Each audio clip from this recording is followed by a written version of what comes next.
Okay, recording. This one's recording.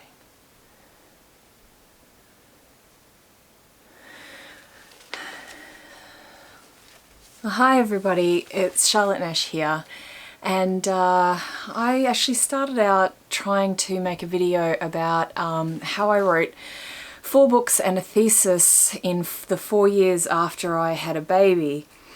And I started out motivated to, talk about how I was so productive and all of the work that I did in that time. But I kept getting derailed because every time I actually thought about what I did in order to get that work done, I didn't really want to offer it as advice to anybody. And then this article came out in the Weekend Australian a couple of weeks ago. And it was talking about, all the lies, or at least, the half-truths that working mothers don't talk about. And it gave me the idea to try and talk honestly about what it was like trying to do all of my writing work when I have a very young child. But still I dithered a lot. And then last week another writing friend reposted something that Robin Hobb, the writer, wrote on Facebook that was about when she was working full-time with a husband who worked away and also writing books while being a mother to 3 children, and the choice to be a writer that she was making every day and how tough that was and how everybody has to make that choice. And I have such mixed feelings about this, and so finally I wanted to actually talk about it. So back to my own experience. So yes, I wrote 4 books. Well, I did all this writing. So 3 books written from scratch, also edited and polished it, and another that was edited for publication. So 3 books actually published over the time that my son was very young. Plus I've written almost like a full draft of my PhD thesis. All while I had a baby and then a toddler and then a preschooler. And to be honest, a lot of it was a really dreadful time. It was my choice to do all of that work, I own that. But it's also true that a small business owner, especially an author, has challenges that an employed mother often doesn't. And if you're both, then you have a double serve. So writers don't have the ability to replace ourselves for, say, 6 months or 12 months of parental leave, which wasn't uncommon among the employed mothers that I knew. Nobody holds a job open for a novelist. We work or there is no work. And I made that choice to keep working because I thought that my career was at a critical point where I really needed to keep books coming.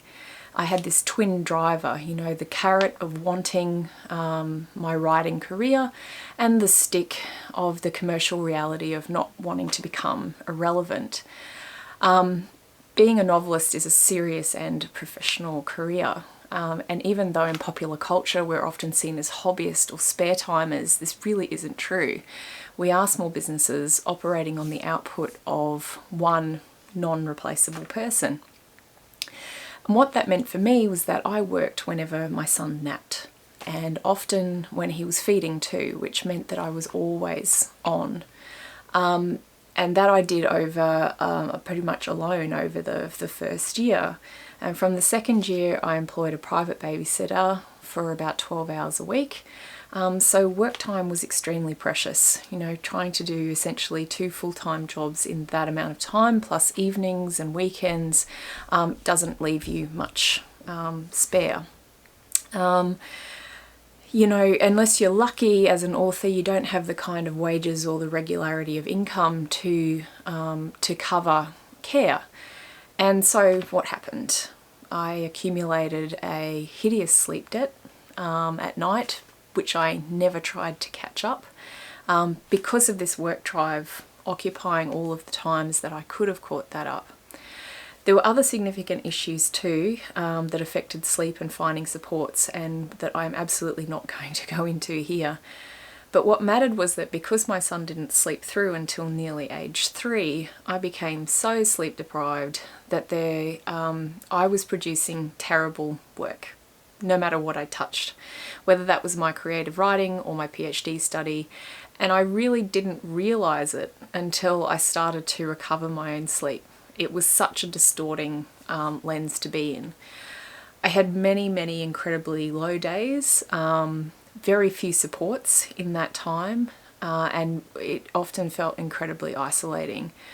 I had to do so much rework over and over, probably taking 3 times as long as what I would have needed before that time to produce the same work. And I'm very proud of those books now and how they've come out, but it did come at an enormous personal price. And so given the same time again, I'm not sure that I would recommend to anybody how I worked with a very young child. You know, missing out on the chance to rest and recover and spend time with him without the pressure of what I could produce in every moment that he was asleep. I don't think anybody could recommend that. Some women can rely on nearby grandparents or on a less working partner to take the pressure off them, but many of us don't have those supports. And authors especially, our generally low and intermittent incomes means a working spouse is often a must, and we simply cannot have somebody else to replace us.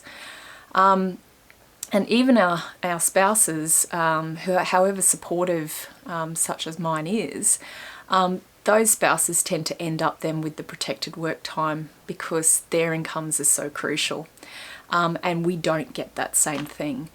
Annabelle Crabb talked about that very aptly in The Wife Drought, her book, which I can recommend to anybody, and I'll put a link to that below the video, and I'll also link to this article in the Weekend Australian, and also to Robin Hobb's Facebook post.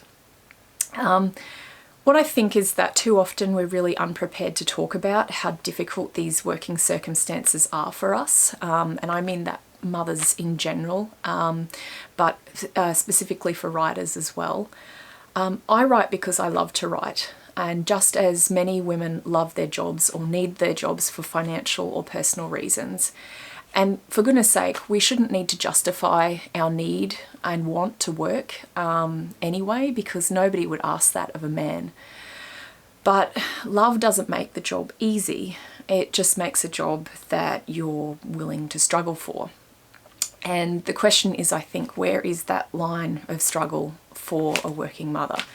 I really still don't know, even for myself. I've come through what feels like the toughest phase of doing my job with a young child, but change is always coming, and you don't know whether there's going to be something worse around the corner. As an example, the federal government's change to the childcare system this year meant that my arrangements are now excluded. So next year, which was going to be a less pressured working life, has now become hugely expensive beyond what we were prepared to spend. And so instead, I'm doing a much reduced version of what I'd hoped, and I really won't know how that affects my work until we get there. If I had to offer any advice to anybody, it's that sleep makes the biggest difference and should be protected however possible. I know that there are writers who talk about how they wrote their books when their children were asleep at night, and more power to you if you've got a sleeper.